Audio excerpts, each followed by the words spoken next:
Никаят умбеше керти аша путерган чакta.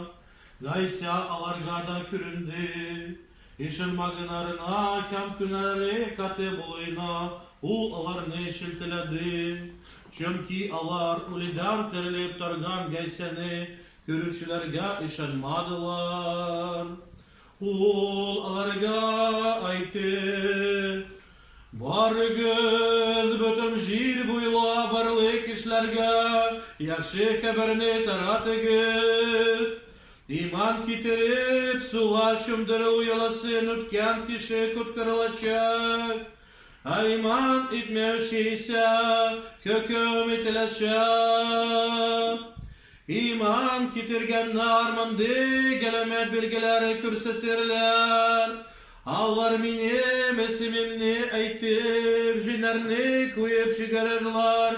Yanatilarda söyleşirler. Kullarına yılanlarını alsalar yaki egoistler. Allarga ziyan kilmez.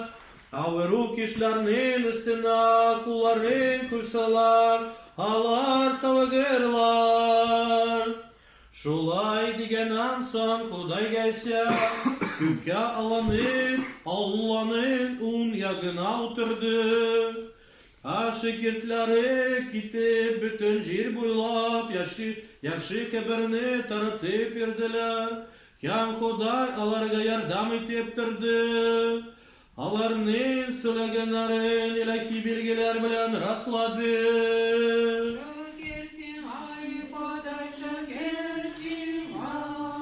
Во время он воскрес Иисус за утро в первую субботу, явися прежде Марии Магдалине, из нея же изгнать 7 бесов.